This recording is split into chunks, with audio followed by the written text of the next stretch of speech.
रचना का कार्य तो उन्होंने स्वयं मानव पर छोड़ दिया है।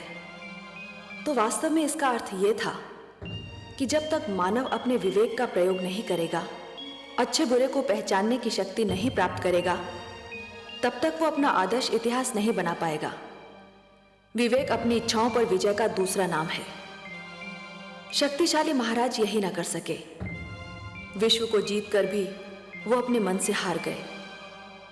सुरुचि पर मोहित होकर वो अपना कर्तव्य भूल गए और महारानी सुनीति से अन्याय कर बैठे।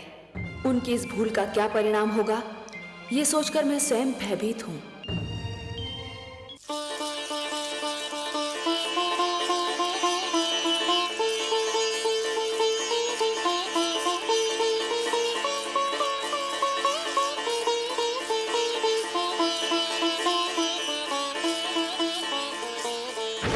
ठहरिए राजकुमार ध्रुव, आप अंदर नहीं जा सकते। क्यों नहीं जा सकता? मुझे पिता महाराज से मिलना है। महाराज का आदेश है कि अंदर किसी को न आने दिया जाए। मैं राजकुमार हूँ और मेरा आदेश है कि मुझे अंदर जाने दिया जाए। सूर्य के प्रकाश को धरती पर पहुँचने से कोई नहीं रोक सकता। पिता और पुत्र के बीच में कोई नहीं आ सकता। हम महाराज के आदेश की अनदेखी नहीं कर सकते। और राजकुमार के आदेश की अनदेखी कर सकते हो? यदि हमने आपको जाने दिया तो महाराज हमें दंड देंगे। अगर तुमने मुझे रोका तो मैं तुम्हें दंड दूंगा। महाराज के डर से तुमको मैं बचाऊंगा, परंतु मेरे डर से तुमको कोई नहीं बचा सकता। पिताश्री, पिताश्री, पिताश्री।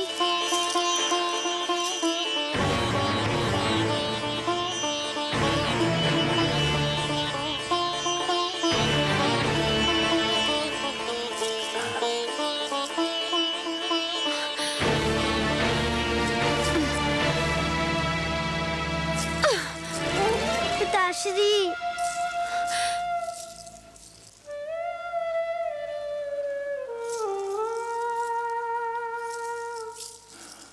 आप इतना बदल गए पिताश्री, विश्वास ही नहीं होता। मैं तो आपका बड़ा लाडला पिता था, कितना प्यार करते थे आप मुझसे, और आज आपके सामने मुझे धिकारा गया और आप चुप रहे। जब आप युद्ध से लौटते थे तो सीधा माताश्री के पास जाते थे। आपकी बार आप उनसे मिलने भी नहीं गए, ऐसा क्यों है पिताश्री? महाराज से क्या पूछता है? जाकर अपनी माता से पूछ कि महाराज जब उसके पास क्यों नहीं आते। आप भी तो माता है, आप भी बता दीजिए ना। मैं तो तेरी छोटी माता हूँ। माता छोटी बड़ी नहीं होती, माता तो बस माता होती है। आप स्वयं को छोटी क्यों कहती है? तो सुन, तेरी माता के दिन बीत गए। महाराज को अब उस भिखारन में कोई रुचि नहीं है। मेरी माता भिखारन नहीं है, वो राजभवन की महारानी है। महारानी थी वो, अब नहीं है महारानी। महाराज ने वो स्थान उससे छीनकर मुझे दे दिया है, और जो स्थान तेरा था वो अब मेरे पुत्र उत्तम का है, समझा? उत्तम मेरा छोटा भाई है, उसे जितना भी मिले मुझे उतना ही हर्ष होगा। मैं और कुछ नहीं चाहता, बस पिताश्री का प्यार चाहता हूँ और उसकी गोद में बैठना चाहता हूँ। गोद में बैठने की इतनी इच्छा थी तो तुझे मेरी कोख से जन्म लेना चाहिए था। पर इसमें तो मेरा कोई दोष नहीं माते। दोष तेरा नहीं, तेरी माता का है। पिताश्री, महाराज तेरी कोई सहायता नहीं कर सकते। अब तो भगवान ही तुझे महाराज की गोद में बिठा सकते हैं। जाकर भगवान विष्णु की तपस्या कर और उनसे प्रार्थना कर कि अगले जन्म में तुझे मेरी कोख से जन्म दे और महाराज के गोद में बैठने के योग्य बनाए।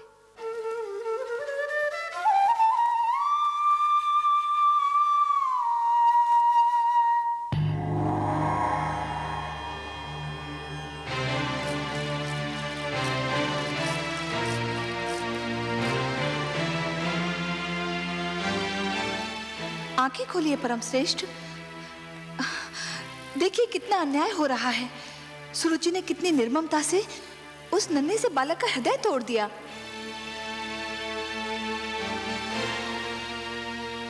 देख रहा हूं महादेवी। देख रहे हैं और फिर भी मौन है? यही तो उत्तम बात भी कर रहा था। मैं तो देवलोक की हूं, मुझ में ये साधारण मानवीय भावनाएं नहीं होनी चाहिए थी, किंतु ध्रुव के साथ हो रहे दुर्व्यवहार को देखकर मेरा भी मन भर आया है।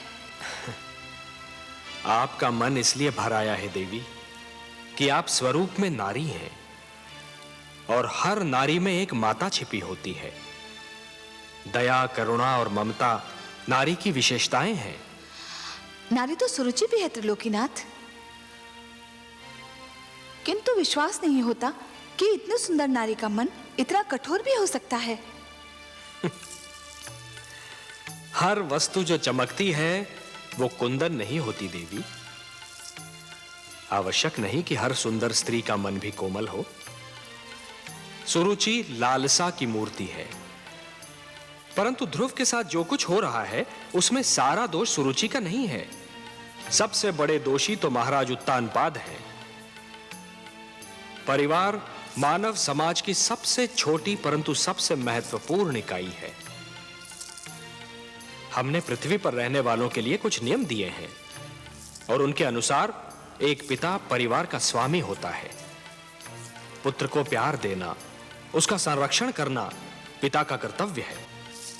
परंतु महाराज उत्तानपाद सुरुचि की सुंदरता पर मोहित होकर अपने कर्तव्यों से मुख मोड़ रहे हैं देवी। एक पिता ब्रह्मा भी होता है और विष्णु भी।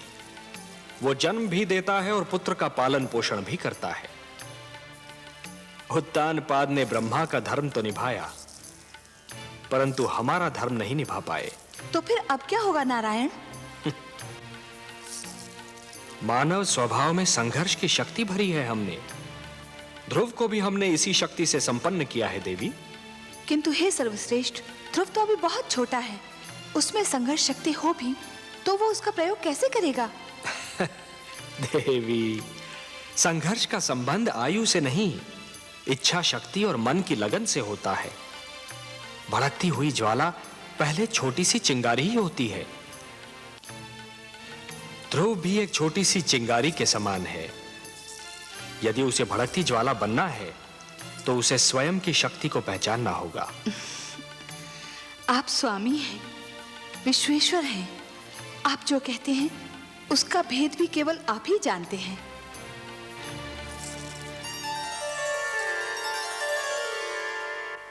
इसीलिए मैं तुझे वहां जाने से रोक रही थी। मैं जानती थी कि तू महाराज से मिलने जाएगा तो दुख लेकर ही लौटेगा। रानी सुरुचि के मन में हमारे लिए जलन और घृणा के सिवा और कुछ नहीं। छोटी माँ ने जो किया मुझे इसका दुख नहीं है माँ। दुख तो इस बात का है कि पिताश्री भी बस चुप रहे।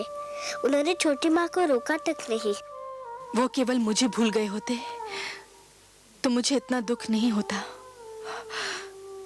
दुख तो इस बात का है कि वो अपने पिता के धर्म का पालन नहीं कर पा रहे। पिता और पुत्र के बीच में आने वाली वो कौन होती है? आप तो कहती थी कि पिता के प्रेम पर पुत्र का जन्म सिद्ध अधिकार होता है। होता है पुत्र, अवश्य होता है। ठीक उसी प्रकार जिस प्रकार सूरज की धूप पर धरती का अधिकार होता है। किंतु कभी कभी काली घटा यूं सूरज की धूप और धरती के बीच आ जाती है, जिससे सूरज की धूप धरती तक नहीं पहुंच पाती। रानी सुरुचि भी वो काली घटा है जिसने पिता के प्रेम को पुत्र तक पहुंचने से रोक रखा है। मैं तो उनका बहुत आदर करता था, पर उन्होंने आपको बेकारन कहा तो मुझे बहुत बुरा लगा। आश्चर्य तो ये है कि पिताश्री भी इस पर भी कुछ नहीं बोले। भूल जाओ पुत्र, भूल जाओ इन बातों को। कुछ विष स्वाद में मीठे होते हैं, किंतु होते तो विष है ना। महाराज पर भी ये भेद एक दिन अवश्य खुल जाएगा कि रानी सुरुचि एक मधुर विष है।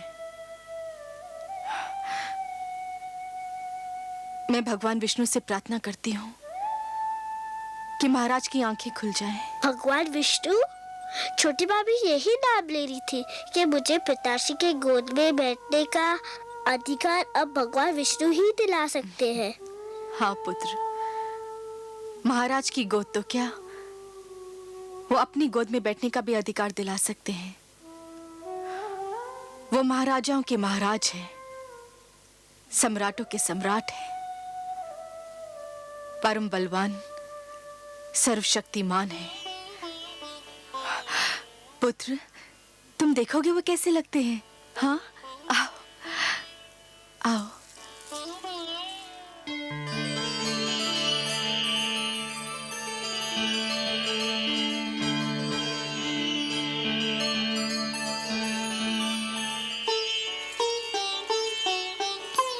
प्रणाम करो बेटा।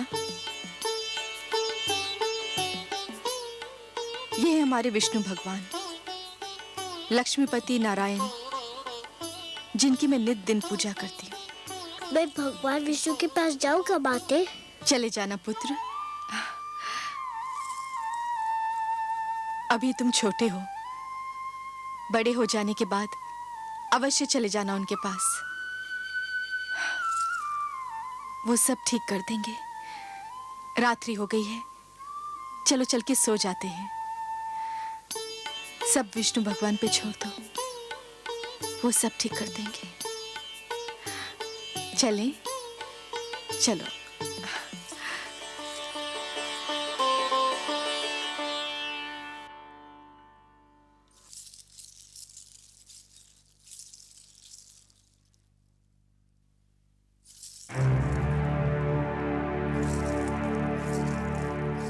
कहाँ चले महाराज? अभी तक हम महारानी सुनीति से नहीं मिले। वो हमारी राह देख रही होंगी। जानती थी, मैं जानती थी कि आपकी सारी बातें झूठी है। आपका प्यार भी एक दिखावा है। कौन सी बातें झूठी थी? यही कि सुरुचि, तुम्हारे पास आकर मैं सारे संसार को भूल जाता हूँ। सब झूठ। संसार तो क्या, आप एक नारी को नहीं भूल पाए। रह रहकर उसका प्रेम आपके मन को बांध लेता है। मुझसे तो बस 4 घड़ी का ही प्रेम है आपको। यह बात नहीं है सरुचि। तुम अच्छी तरह से जानती हो कि हम तुम्हें कितना प्रेम करते हैं। प्रेम ना करते होते तो महारानी सुनीति का अधिकार तुम्हें क्यों देते? परंतु इस राजमहल में कुछ तो अस्तित्व है उसका। और फिर ध्रुव के साथ भी। क्या हुआ ध्रुव के साथ? मैंने तो कुछ नहीं किया, बस उसे बता दिया कि अब उसका और उसकी माता का क्या स्थान है। और यह स्थान आपने मुझे और मेरे पुत्र को स्वयं अपनी इच्छा से और मन से दिया है। तो फिर क्या हुआ जो मैंने बता दिया? क्या मैंने झूठ बोला था? नहीं, झूठ नहीं बोला था। जो भी कहा सत्य ही कहा था। परंतु यह आवश्यक तो नहीं कि सत्य कठोरता से ही कहा जाए। सत्य कोमल और सहज ढंग से भी बोला जा सकता है। सरुचि, ध्रुव एक बच्चा है, उसके प्रति इतनी कठोरता? आप बातें मत बनाइए, खुलकर कहिए ना कि अब पहली पत्नी और उसके पुत्र का मोह आपसे दबाए नहीं दब रहा है। उनसे मिलने, उनके पास जाने की इच्छा आपके मन में अंगड़ाइयां ले रही है। और सुनीति से दूरी अब आपसे सहन नहीं हो पा रही। तो जाइए, तुरंत जाइए ना। मेरे भाग्य में तो अकेले रहना ही लिखा है। अब मैं आपको नहीं रोकूंगी। जाइए जाइए। और मैं हूँ भी कौन आपको रोकने वाली? अरे ये क्या, आप तो अकारण रोने लगी। अकारण? जो हर पल आपके पास रहना चाहती हो, उसे छोड़कर आप जाएंगे तो रोना नहीं आएगा? अच्छा चलो, आप जीती, हम हारे। अब आपको छोड़कर हम कहीं नहीं जाएंगे।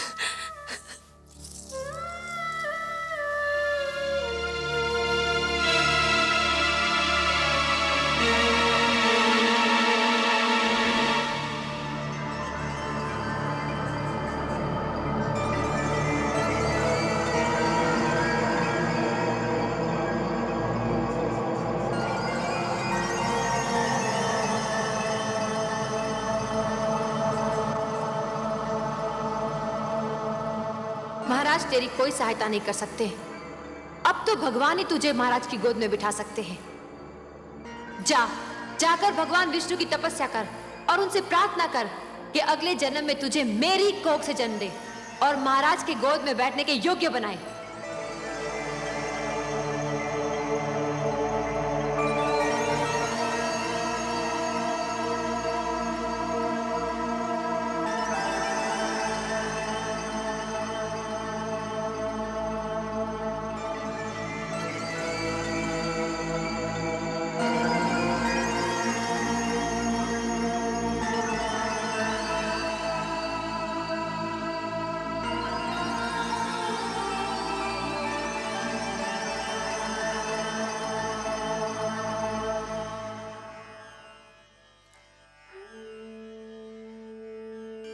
वो महाराजाओं के महाराज हैं, सम्राटों के सम्राट हैं, परम बलवान, सर्वशक्तिमान है।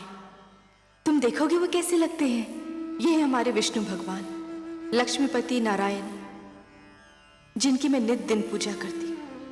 महाराज की गोद तो क्या, वो अपनी गोद में बैठने का भी अधिकार दिला सकते हैं।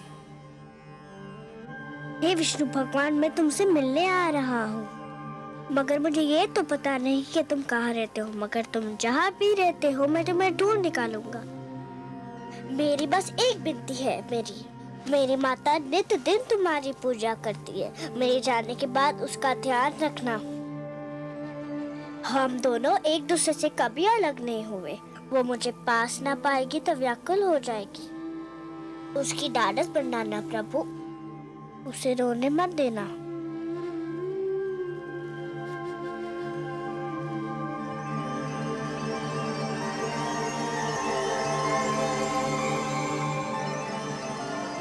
मैं तुम्हें सोता छोड़कर जा रहा हूँ, क्षमा कर देना मुझे। तुम जागती होती तो मुझे कभी ना जाने देती। पर देखो मुझे न पाकर व्याकुल मत होना। मैं भगवान विष्णु को ढूंढने जा रहा हूँ। वही तुम्हारा खोया हुआ स्थान दिलाएंगे और मुझे भी। मैंने भगवान विष्णु की मूर्ति से कह दिया है कि वो तुम्हारा ध्यान रखे। मुझे विदा दो माते, मुझे विदा दो।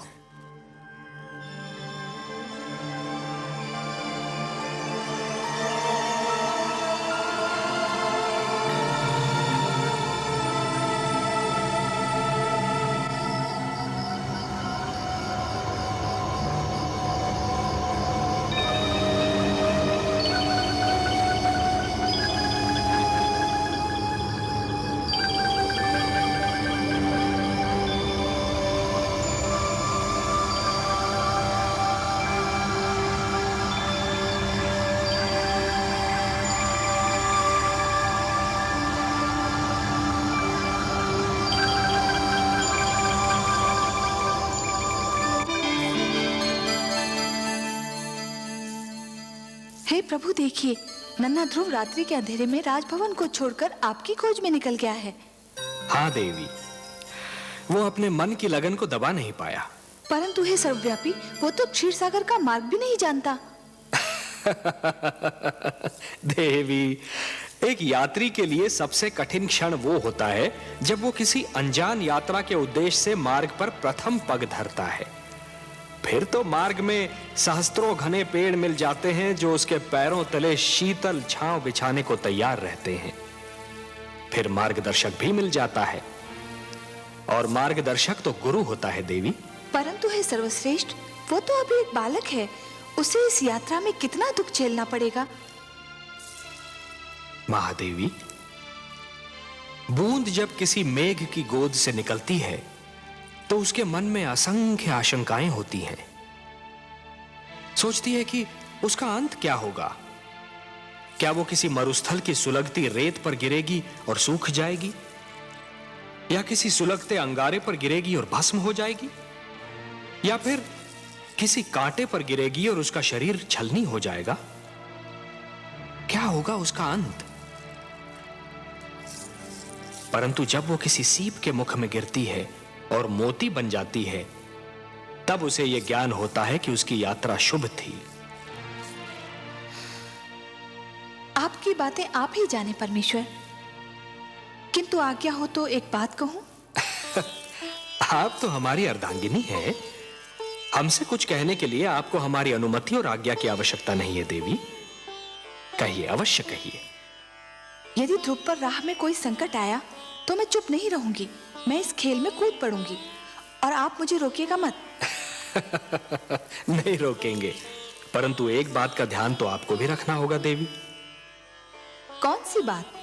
कि नियमों को बनाने वाले स्वयं उनको तोड़ा नहीं करते। मैं समझी नहीं त्रिलोकीनाथ। मानव के भाग्य विधाता ब्रह्मा है। आप ब्रह्मा के लिखे को बदलने की चेष्टा न कीजिएगा देवी। ध्रुव हमको ढूंढता हुआ आ रहा है और इस राह में उस पर वही बीतेगी जो ब्रह्मा ने उसके भाग्य में लिख दी है। वो हम तक पहुंच पाएगा या नहीं, ये तो केवल ब्रह्मा ही जाने। परंतु इस बालक के लिए आपके मन में इतना स्नेह क्यों उमड़ रहा है देवी? मैं नहीं जानती प्रभु, पर न जाने क्यों ऐसा लगता है जैसे ध्रुव मेरी ही संतान हो। इतना महान स्थान दे दिया उसे आपने। क्यों? क्या वो इस स्थान के योग्य नहीं? इतनी छोटी सी आयु में इतना बड़ा निर्णय, इतना दृढ़ निश्चय, ये सब महानता के लक्षण नहीं है तो और क्या है? उसे अपनी महानता सिद्ध तो कर लेने दीजिए। अवश्य, परंतु ध्रुव पर अगर कोई संकट आया तो मैं सहन नहीं कर पाऊंगी। ऐसा कब तक चलेगा दलनायक जी? क्यों, क्या हुआ? क्या हुआ? अरे इतने दिन हो गए, कोई भी यजमान हाथ नहीं आया। अगर यही दशा रही तो हम सब भूखे मर जाएंगे। बात तो तुमने ठीक कही है मित्र, पर क्या किया जाए? लगता है यात्री ये मार्ग ही भूल गए हैं। इतने लोगों को लूटा है हमने कि लोगों ने इधर से आना जाना ही छोड़ दिया है। अरे वो देखो, अरे शिकार आ गया।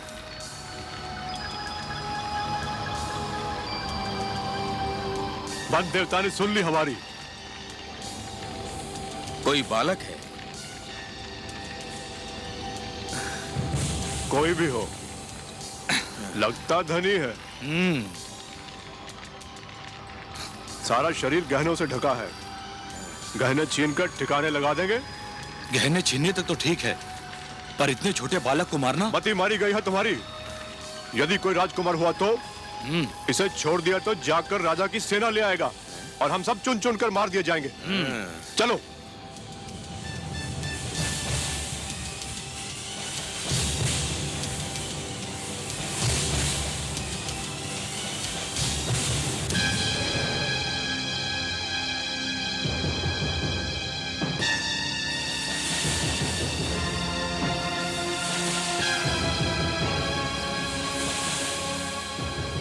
कौन है आप लोग? हम डाकू हैं। क्या चाहते हैं आप लोग? तुम्हारे आभूषण, अपने आभूषण उतार कर हमें दे दो। ले लीजिए, केवल मुझे एक बात बता दीजिए। क्या बात? मैं अपने सारे आभूषण आपको दे दूंगा। मुझे बस ये बता दीजिए कि भगवान विष्णु कहाँ रहते हैं। भगवान विष्णु? हाँ, मैं उनसे मिलना चाहता हूँ।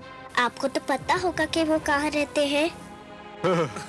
हाँ, क्यों नहीं, क्यों नहीं। हम तुम्हें जरूर उनके पास ले चलेंगे, पर पहले अपने ये आभूषण हमें दे दो।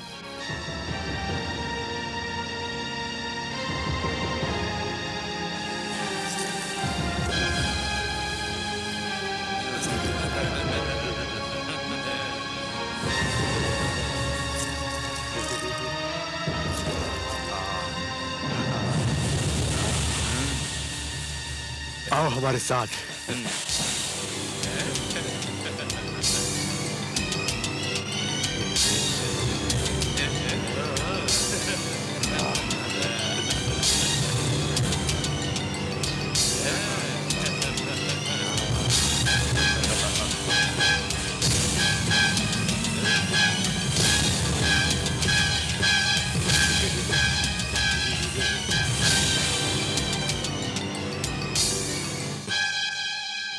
यहाँ से तुम सीधा विष्णु के पास पहुंच जाओगे।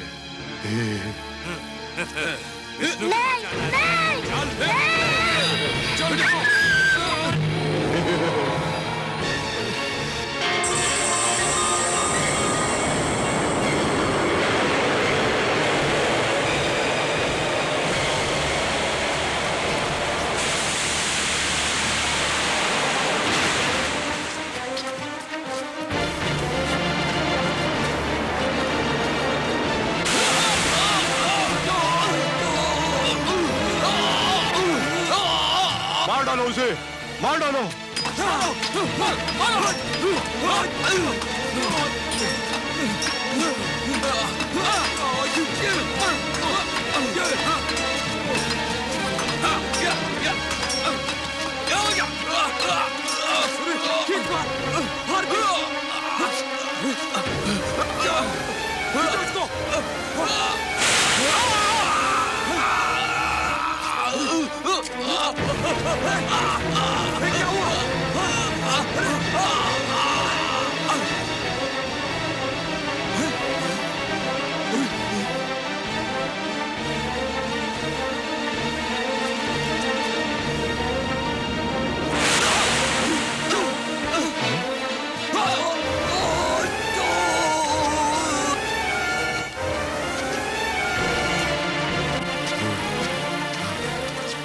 सांप को ढूंढो, उस बालक को भी ढूंढो।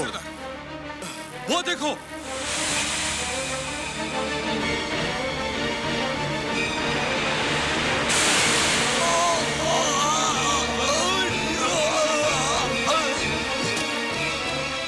सांप को ढूंढो, उस बालक को भी ढूंढो।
पुत्र, आप कौन है माता? तुमने तो माता कहकर स्वयं ही बता दिया कि मैं कौन हूँ। अब मैं क्या बताऊं? समझ लो तुम्हारी माता ही हूँ। इन लोगों को क्या हुआ? इनको इनके किए का दंड मिल गया। ये लुटेरे थे और तुम्हें मार डालना चाहते थे। परंतु ये बताओ, इतनी रात्रि को तुम अकेले कहाँ जा रहे थे? मैं भगवान विष्णु से मिलने जा रहा हूँ। मेरी मानो तो तुम घर लौट जाओ, अभी तुम बहुत छोटे हो। मैं उनसे मिले बिना घर नहीं जाऊंगा। अच्छा, अब रात्रि बहुत बीत चुकी है। भोर होते ही ढूंढ लेना अपने भगवान विष्णु को। आपको पता है कि भगवान विष्णु कहाँ रहते हैं? मुझे उनसे मिलने का मार्ग बता दीजिए तो आपकी बहुत कृपा होगी। मेरे वश में होता तो मैं ले जाकर तुम्हें उनकी गोद में ही बिठाती, किंतु मैं विवश हूँ। सुनो पुत्र, तुम थक गए होगे, तनिक विश्राम कर लो। विश्राम तो मैं अपने भगवान विष्णु से मिलने के पश्चात ही करूँगा। बड़े हठी हो तुम।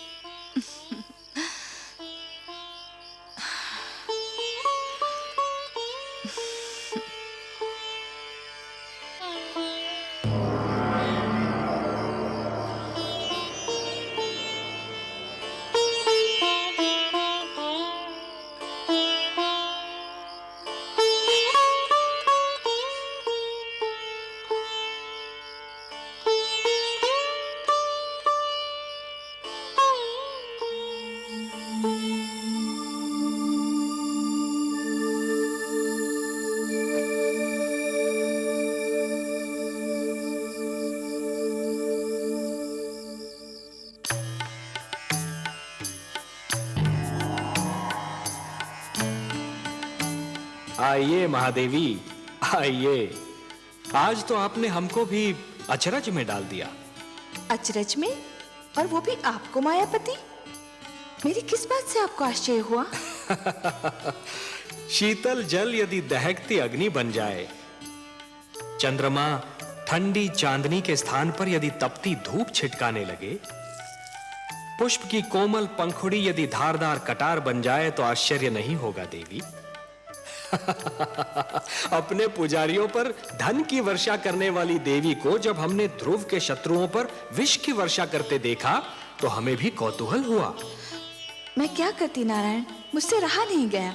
वो हत्यारे अगर ध्रुव के प्राण ले लेते तो मैं स्वयं को कभी क्षमा नहीं कर पाती। आप जानते हैं ना, वो हत्यारे ध्रुव के प्राण लेना चाहते थे। जानता हूं, भली भांति जानता हूं, और कुछ और भी जानता हूं। क्या?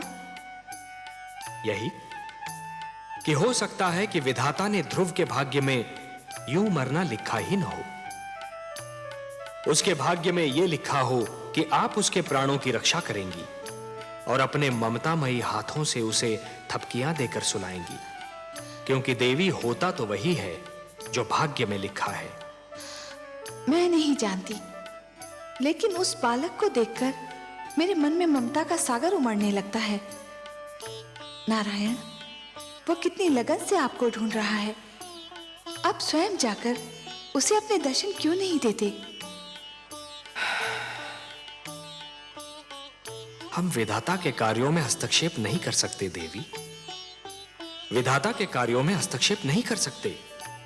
ध्रुव को वो सब मिलेगा जो उसके भाग्य में लिखा है।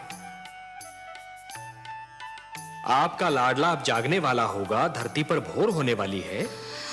भोर होते देखकर मेरा मन कांप रहा है। क्यों देवी, किस कारण? भोर हुई और सुनीति ने अपने लाल को ना पाया तो उसकी क्या दशा होगी? वो तो दुख से पागल हो जाएगी।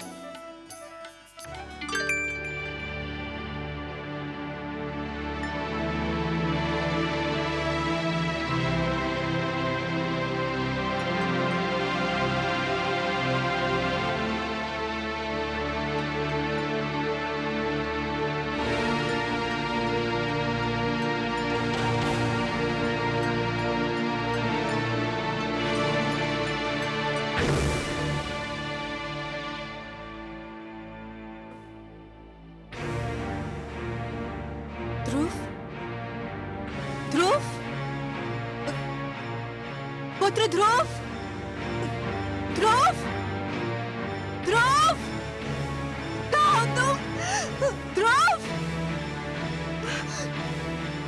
दासी, दासी, प्रणाम। तुमने मेरे पुत्र को कहीं देखा है? तुमने देखा है? तो आपके कक्ष के बाहर निकलते ही नहीं देखा। तो जाओ, जाओ जाके उसे लेकर आओ। मेरा हृदय व्याकुल हो जा रहा है। जाओ, जाओ।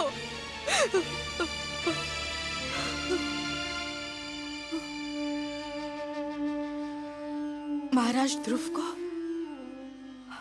अवश्य ढूंढ निकालेंगे। हाँ, मुझे महाराज के पास जाना चाहिए। मुझे महाराज के पास जाना चाहिए। क्षमा करें महारानी, किंतु आप महाराज से ना मिले तो अच्छा है। ना मिलो उनसे? क्यों ना मिलो उनसे? पता नहीं वो आपसे मिले भी या ना मिले। रानी सुरुचि भी उनके पास उनके कक्ष में है। रानी सुरुचि ने आपसे ना मिलने दिया तो आपको दुख होगा।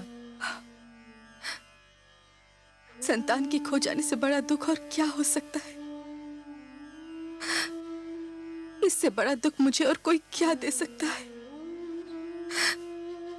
महाराज ध्रुव के पिता हैं। मुझे उनसे मिलना ही चाहिए।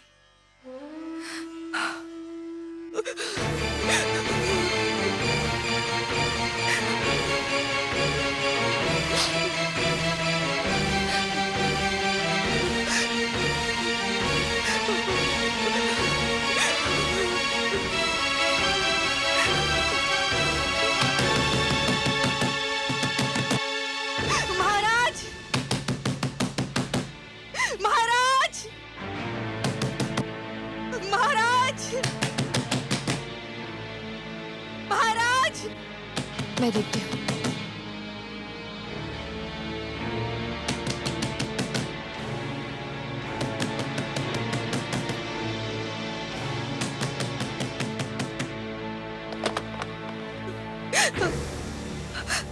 महाराज, महाराज, महारानी सुनीति, क्या बात है? क्या हुआ? महाराज, हमारा पुत्र ध्रुव। क्या हुआ पुत्र ध्रुव को? बहुत बड़ा अनर्थ हो गया। न जाने कहाँ चला गया हमारा पुत्र, न जाने कहाँ चला गया ध्रुव। चला गया? कहाँ चला गया? कहाँ चला गया होगा? अरे यही कहीं राजभवन में खेल रहा होगा। दासियों ने राजभवन का कोना कोना छान मारा है, उसका कहीं पता नहीं चला। महाराज, आप उसे ढूंढ निकालिए, नहीं तो मैं रो रो के अपने प्राण दे दूंगी। महारानी सुनीति, महाराज उसे कहाँ ढूंढेंगे?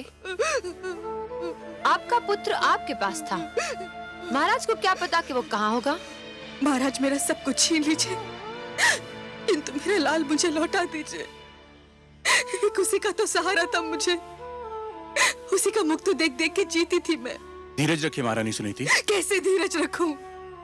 कैसे धीरज रखूं? उसने कहा था कि वो भगवान विष्णु से मिलना चाहता है। मैं समझी कि वो बचपने में कह रहा है। भगवान विष्णु से मिलने?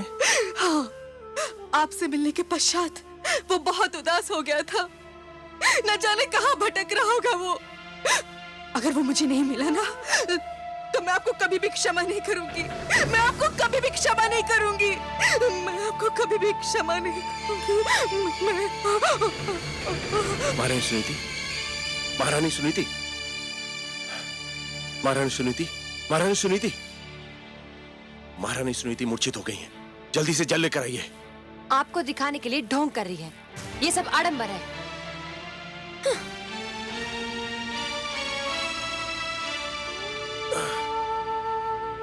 महारानी सुनीति, महारानी सुनीति,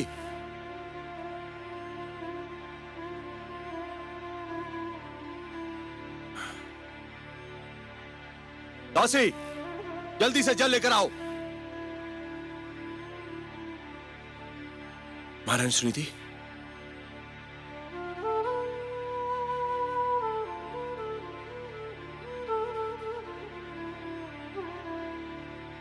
महारानी सुनीति, महारानी सुनीति, ध्रुव, ध्रुव,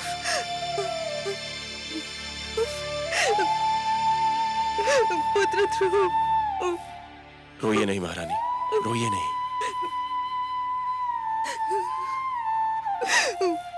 वो भगवान विष्णु से मिलने का हट कर रहा था। मुझे क्या पता था कि वो स्वयं ही चला जाएगा। घबराइए नहीं महारानी, वो चला भी गया है तो बहुत दूर तक नहीं गया होगा। आप अपने कक्ष में जाइए, मैं तुरंत ही अपने सैनिकों को ध्रुव को ढूंढने के लिए भेजता हूँ। सैनिकों को भेजोगे? स्वयं नहीं जाओगे अपने पुत्र को ढूंढने? पिताश्री आप? पर तुम कैसे जाओगे? जो स्वयं मोह की राहों में भटक रहा हो, वो किसी को क्या ढूंढेगा?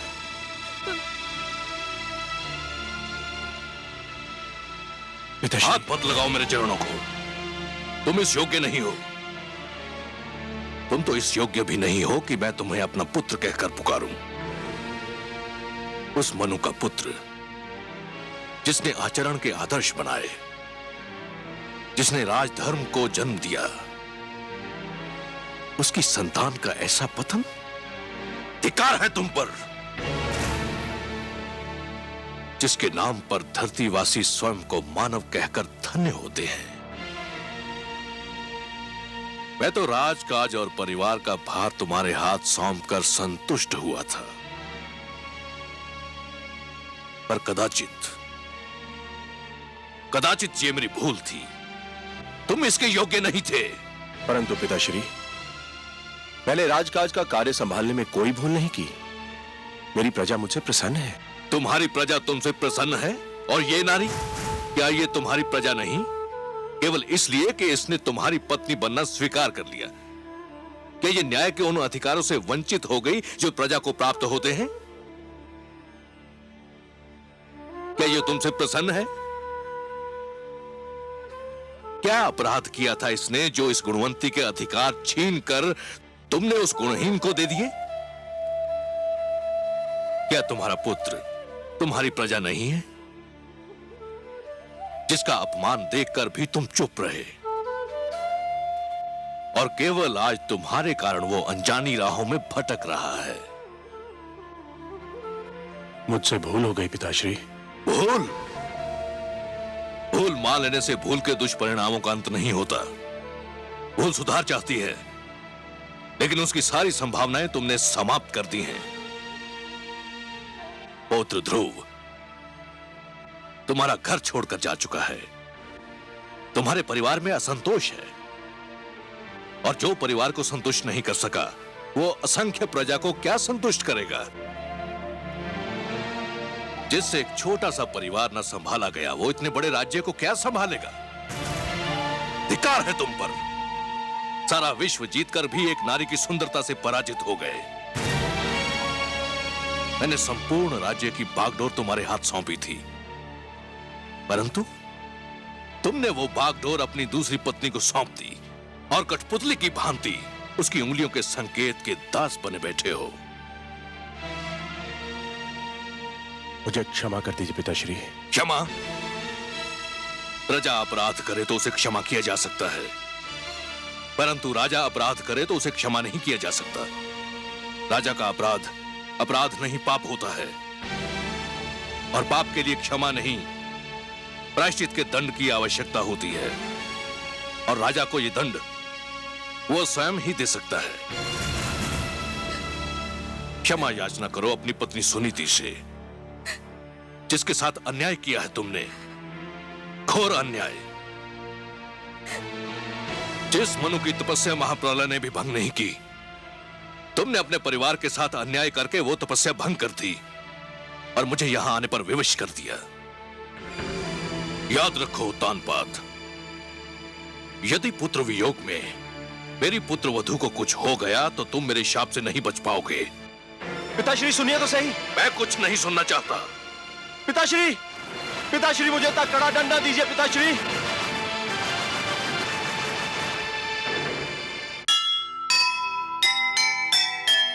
बिन सोचे समझे करे कभी न कोई काम, जैसी करनी होएगी होगा वह परिणाम। विश्व विजेता की विजय आज हुई बेकार,